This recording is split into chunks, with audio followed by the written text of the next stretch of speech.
My name is Vanessa Marquez, 20 years old from Tempe, Arizona. They said they were protecting me. That he wasn't good enough. That love had blinded me. But when I found out what my family had done, sabotaging his life, calling the cops on lies, digging up his past just to bury our future, I realized the truth. It wasn't love tearing us apart. It was them. Keep listening, because sometimes, the people you trust the most are the ones who betray you deepest. Before we dive in, make sure to hit that subscribe button and turn on notifications so you never miss a story that'll keep you on the edge of your seat. And if you've ever had to choose between love and family, this one's for you. Let's begin. Phoenix summers don't ask your permission to burn, they just do. And on that particular June afternoon, when the heat shimmered off the pavement like a mirage, I was already regretting wearing black jeans. I ducked into a tiny coffee shop on Roosevelt Row, hoping to kill time before my shift at the gallery. My head throbbed, my shirt stuck to my back, and the last thing I expected was for a stranger to collide with me, sloshing iced espresso all over my tote bag. Dios mío, I'm so sorry, he said, wide-eyed, already pulling napkins from the counter. It's fine, I said, flustered. Honestly, it's so hot I might start sweating coffee anyway. He grinned, handing me a stack of napkins. Still. First impressions matter. That was Miguel. Tall, suntanned, messy dark curls, and a nervous energy that somehow made him more charming. We sat next to each other while we waited for new drinks, him insisting on paying for both. We started talking about art, then music, then how we both secretly hated the heat but couldn't imagine living anywhere else. It was easy. Too easy. By the time my name was called, I didn't want to leave. He asked if I'd meet him again. I said yes before I could second-guess myself. I told my family about him that weekend at my cousin Elena's baby shower. I didn't say much, just that I'd met someone, that he worked as a paramedic, and that he seemed like a good guy. That's all it took. My brother Jorge frowned immediately. A paramedic? Doesn't that job come with trauma? My mom pursed her lips. Where's he from? Mesa, I said. That's not what I meant. I blinked. Then what did you mean? She waved it off. Just saying. It's easy to be fooled in Phoenix. People pretend to be things they're not. Even my father, usually quiet, muttered, hope he knows how to respect boundaries. Boundaries. Trauma. Warnings disguised as concern. They didn't even know Miguel. Hadn't met him. Yet somehow, they'd already decided he wasn't right. I laughed it off. He's just a guy. I'm not marrying him. But even as I said it, something felt off. Like I'd brought home a foreign object and they'd sniffed out the difference immediately. That night, I replayed our coffee shop conversation in my head. His hands when they moved, nervous, always in motion. The scar on his forearm he didn't explain. The way his phone buzzed, and he flipped it over fast, unread. Still, I liked him. And I wanted to believe liking him was enough. What I didn't realize then was this: in my family, love wasn't measured by happiness. It was measured by approval. And Miguel would never have theirs, but I wasn't ready to let that stop me, not yet. I should have trusted my gut the minute Jorge offered to grill the carne asada. He never volunteered to help, ever. But that night, when Miguel came over for dinner, my brother was suddenly playing the role of attentive host, flipping steaks with too much confidence and way too much salt. Miguel brought flowers for my mom and tamales from a place in South Phoenix he swore had the best masa in the city. He smiled through every awkward handshake and complimented the backyard garden my dad hadn't touched in 3 years. He was trying, so much harder than he should have had to, but the tension was instant, like static clinging to every word. So, Jorge started, spearing a jalapeno with his fork. What's it like cleaning up people's messes all night? Miguel blinked. You mean as a paramedic? Jorge smirked. Yeah. Must be hard. All that blood, weird hours, can't be good for a relationship. Miguel chuckled. It's tough some nights, but you get used to it. Saving lives kind of balances the scale. Mom jumped in then, her voice sweetened but sharp. You've been working those kinds of shifts for a while. Me, Joe? He nodded. Since I was 24. Before that, I was in school in Tucson. Dad, who had barely touched his beer, finally spoke. Tucson, huh? That place changes people. Miguel stiffened just enough for me to notice. What do you mean? I asked. Dad shrugged. Let's just say we've seen what happens when people run from things instead of facing them. The silence that followed was cold, brittle. I squeezed Miguel's knee under the table, trying to ground him and myself. He smiled at me, but there was something distant behind it now, like a door quietly closing. After dinner, while Mom cleared plates and Jorge hovered in the kitchen making a show of cleaning, I found Miguel alone on the porch. Staring at the backyard lights. They don't like me, he said, not as a question. They don't know you, I replied. He turned to me, eyes shadowed. Maybe they don't want to. I wanted to argue. Say they'd come around. But deep down, I wasn't sure they ever would. I'm sorry, I said. They're protective. Miguel looked at me for a long time. Protective is one thing. This feels personal. I didn't know what to say. Because he was right. Their jabs weren't just awkward or overbearing, they were strategic, like they were testing weak spots in him they already knew about. That night, after he left, I checked my mom's phone when she went to bed. The screen was open to a text from Jorge. Tucson came up. He flinched. We're getting close. I stared at it for a long time. They weren't trying to protect me, they were trying to break him, and suddenly, I wasn't sure who I should be afraid of, Miguel. Or my own family. The next morning, I found Miguel pacing in the parking lot of my parents' cul-de-sac, jaw clenched, fists white at his sides. What happened? I asked, jogging toward him. He didn't answer right away, just stepped aside so I could see the long, deliberate scratch running down the driver's side of his Toyota Camry. The metallic silver paint was torn open like a wound, the mark jagged and unmistakably intentional. Maybe it was some kid, I offered, though the words felt hollow even as I said them. Miguel's laugh was bitter. Yeah? Some kid with a grudge and a key? We stood there for a moment, the Arizona sun already brutal at 9 a.m., heating the metal and our tempers. Something about the silence between us felt different. He was hurting, yes, but more than that, he was watching. Waiting to see if I'd defend him, or if I was just another pair of eyes looking the other way. I tried to make it right. I offered to pay half the repair cost. Even offered to file a police report. But Miguel shook his head. No use, he muttered. This wasn't random. That night, I couldn't sleep. I kept replaying Jorge's smug face at dinner, my father's cryptic comments about Tucson, the strange glint in my mom's eye when Miguel had mentioned his job, and then my phone buzzed. Unknown number. You really think he's clean? Another buzz. Tucson, July 2018. Ask him who died.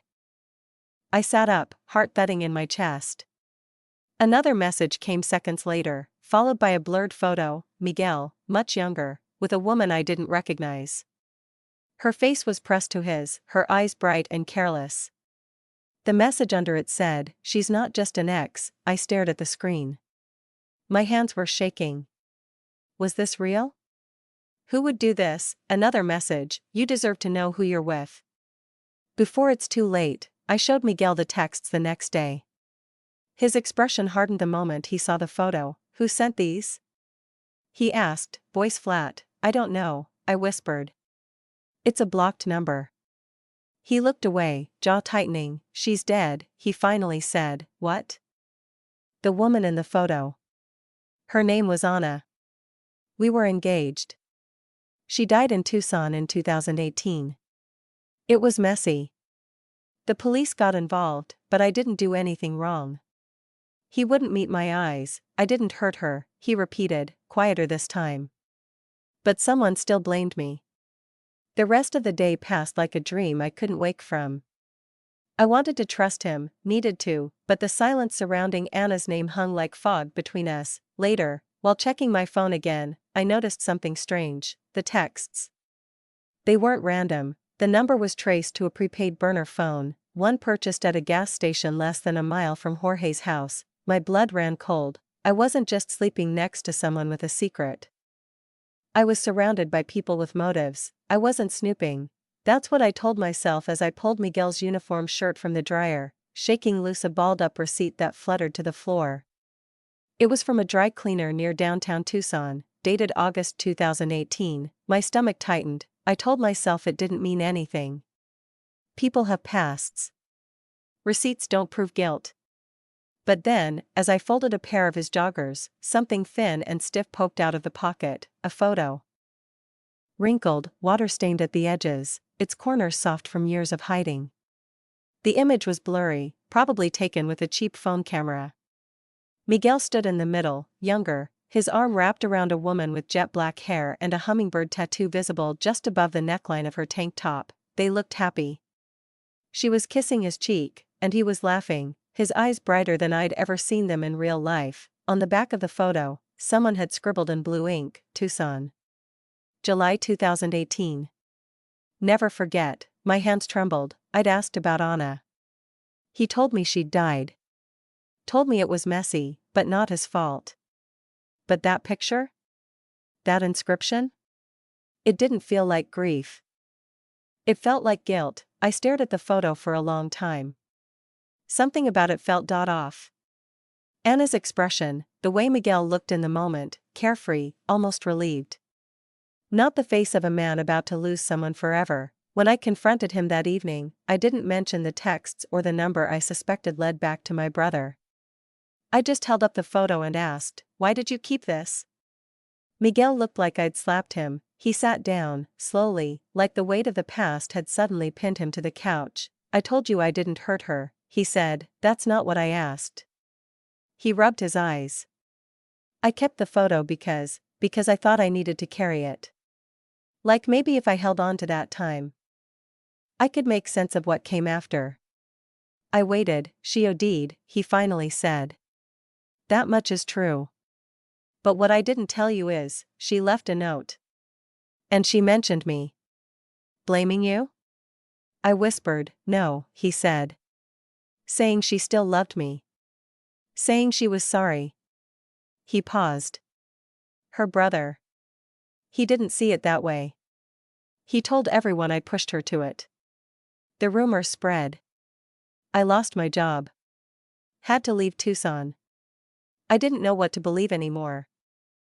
Not because of Miguel, but because someone knew all this. Someone in my family. Someone sending texts and photos, feeding the fire while pretending to protect me." That night, I stared out the window of our apartment, wondering which betrayal would cut deeper, the possibility that Miguel had been hiding something terrible, or the truth that my family already knew, and weaponized it anyway. Miguel didn't speak for a long time after I sat him down. I had laid the photo on the kitchen table between us like evidence in a trial. The Tucson date, the hummingbird tattoo, her smile pressed against his. All of it buzzing in the silence like a live wire. He didn't reach for the photo. He didn't even look at it. "I was with Anna for 2 years, he began, voice low and cracked. "We met during EMT training. She was bright, too bright for someone like me. Wild, but fragile in ways she never let anyone see." He swallowed, then looked up. "She had a pill problem. I didn't know at first. She hid it well. But after her dad died, it spiraled." He told me about the fights. About the night she vanished and he searched all over Tucson just to find her curled up behind a diner or passed out in a friend's bathroom. He stayed with her longer than he should have, always believing he could help her, save her. "But love doesn't fix addiction," he said. "It just makes the fall hurt more." He finally left her in late July 2018. A week later, Anna overdosed on oxycodone.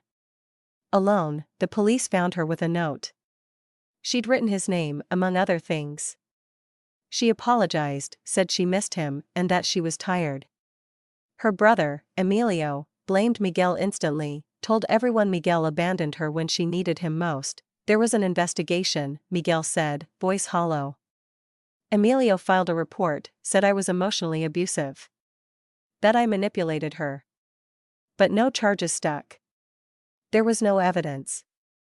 Just pain." I sat back, every bone in my body feeling like ice. Why didn't you tell me all of this before? He let out a shaky breath. Because it's the worst part of me. And I knew if I told you, your family would never let it go.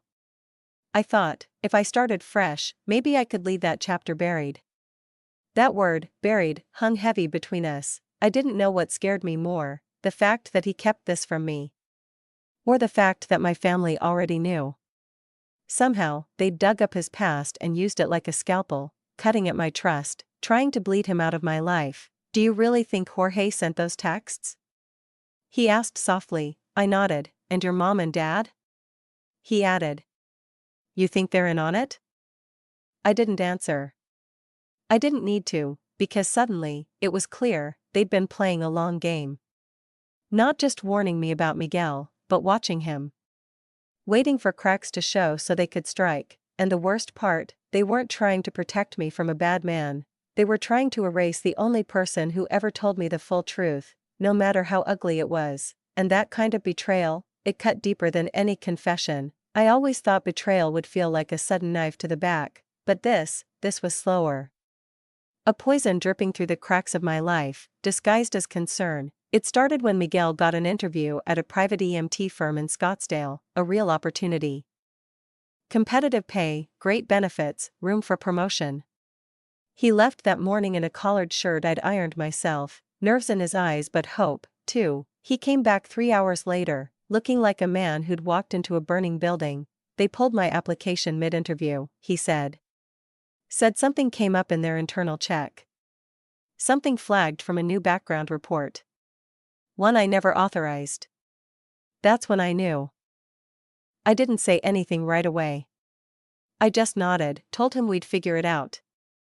But as soon as he left to take a walk, I opened my laptop and started digging. I had a cousin, Diego, who owed me a favor.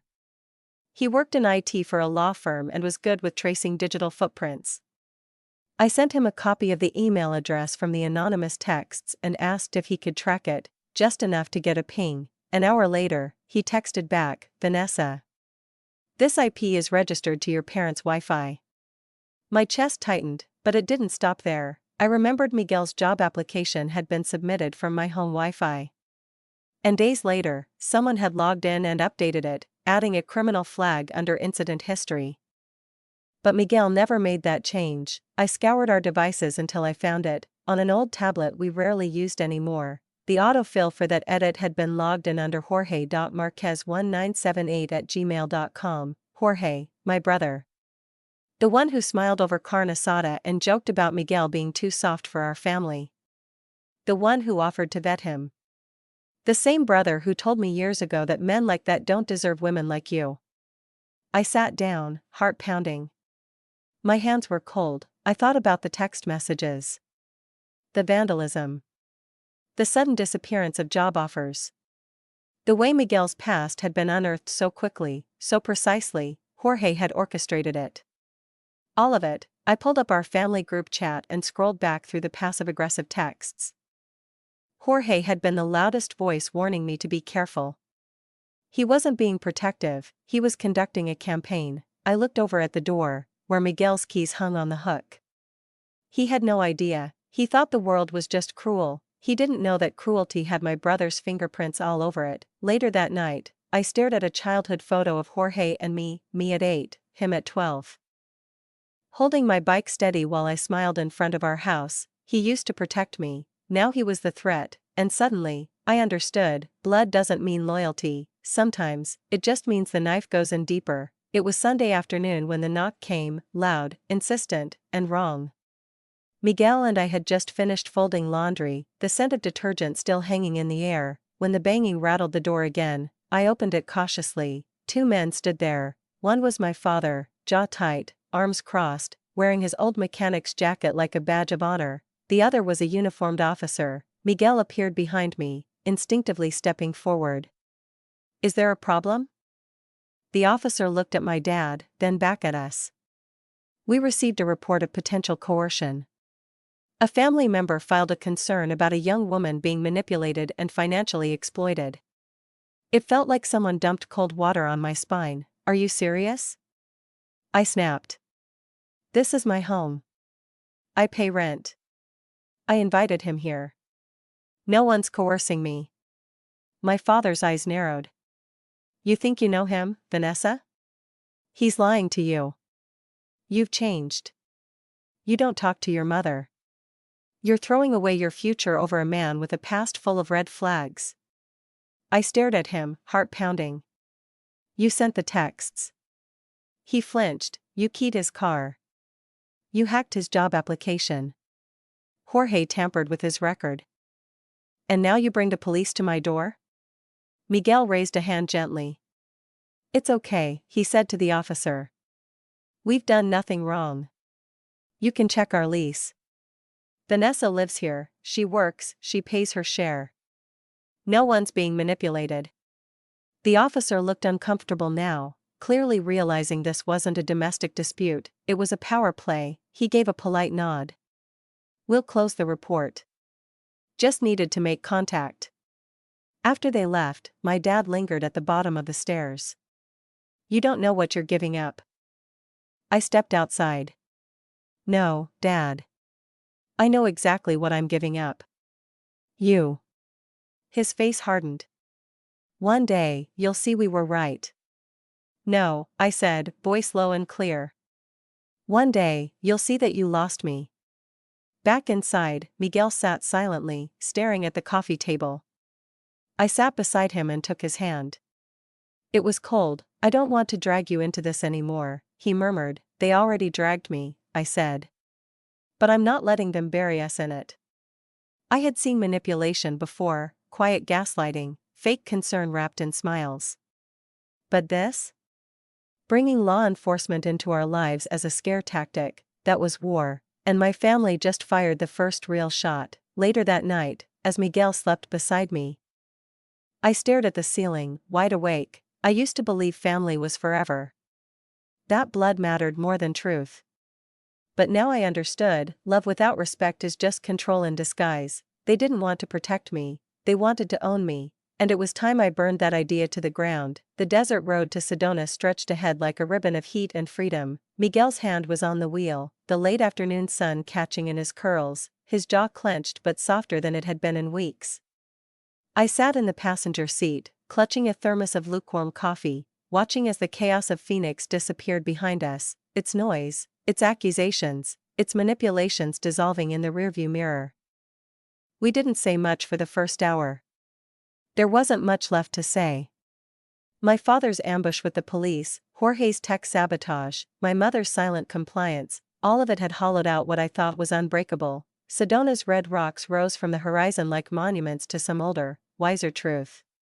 The minute we pulled off the highway and into a quiet Airbnb nestled between cottonwoods and canyon, the pressure in my chest finally released. Not completely, but enough to breathe. Miguel exhaled next to me. This place feels like another world. I nodded. That's why I chose it. The first night, we said little. Just ate pizza on the porch and listened to the wind stir the leaves. Miguel dozed off before midnight. I stayed up, journaling by candlelight, something I hadn't done in years. I wrote the names, Jorge, Dad, Mom, and next to each one, I wrote one word, choice, because that's what this all came down to, didn't it? They didn't make mistakes, they made choices. Choices to control, to intimidate, to dig up Miguel's past and wield it like a weapon. Choices to decide what was best for me without ever asking what I wanted, and now, I had to make a choice of my own. The next morning, we hiked up Cathedral Rock just before sunrise. The trail was quiet, our boots crunching over loose red dirt and stone. At the summit, we stood breathless, surrounded by fire-colored cliffs and endless sky. Miguel looked at me, brow furrowed. You sure you want this life? With me? I turned to him. I want a life built on truth. And you've given me more of that than my own family ever has. His eyes searched mine, afraid to believe it. I choose you, Miguel. Not because you're perfect. But because you're honest. And because you never tried to clip my wings while calling it love. The wind picked up. The silence held. He reached for my hand, and for the first time in weeks. I didn't flinch. we stayed in Sedona for 5 days. I didn't answer my parents' texts. I blocked Jorge's number. Every morning I woke up to sunlight filtering through sandstone. I felt a little more like myself, not the daughter. Not the sister. Not the girl they thought they could steer, but Vanessa, the woman who left the ashes behind to build something new, and this time I'd be the one holding the match. Coming back to Tempe was like stepping onto a battlefield after the smoke had cleared. The city hadn't changed, same rush hour chaos, same dusty sidewalks, same sagging palm trees along University Drive, but I wasn't the same woman who let guilt twist her decisions, who bent over backwards to earn her family's approval. That version of me had burned away in Sedona, and I wasn't looking to resurrect her. Miguel and I moved into a modest apartment near the lake. Nothing fancy, just 2 bedrooms, hardwood floors, and a balcony where the sun hit just right in the morning. We found jobs quickly. I started teaching art at a local community center, and Miguel took a position with a private ambulance company that didn't care about rumors. Just experience. For the first time in a long while, we could breathe, but peace wasn't quiet, not at first. It started with my mother's messages. Please come for dinner. Let's talk like family. Then came the passive-aggressive emails from Jorge, hope he's worth it. We won't be there when it falls apart. Even my dad sent a voicemail, his voice tight with disappointment. You've changed, Mija. Not for the better. And they were right, I had changed, because love didn't make me weak, it made me see. It peeled back years of manipulation masquerading as protection, of expectations disguised as love. And what I saw wasn't a family trying to keep me safe. It was a family trying to keep me small. So I didn't go to dinner, I didn't answer the texts, I hit archive, then block.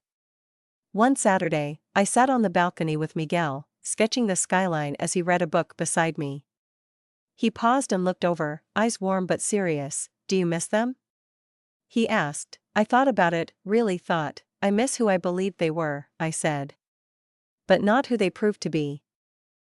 He nodded, not needing anything more. Weeks passed. Seasons shifted. The ache dulled. I didn't feel guilty anymore. I felt free. I hosted my first student art show at the community center in early spring. Miguel stood beside me the whole night, quietly proud, never stealing the spotlight. He took photos of every kid's work, stayed late to help clean up, and drove me home with tired eyes and a happy heart. This was the life I chose, not the loudest one. Not the neatest. But the truest. Sometimes I still pass families laughing together at restaurants and feel a pang. But I remind myself, love isn't what people say when they're smiling, it's how they treat you when you say no. And I had finally said no, not to love, but to control. To guilt. To manipulation, to the version of myself that settled for less just to keep the peace. I didn't lose my family, I found me, and I wasn't going back. If this story hit home, don't forget to like, comment, and subscribe for more real-life stories of betrayal, resilience, and the strength it takes to stand your ground. Share in the comments. Have you ever had to choose between love and family? Hit the bell so you never miss the next chapter.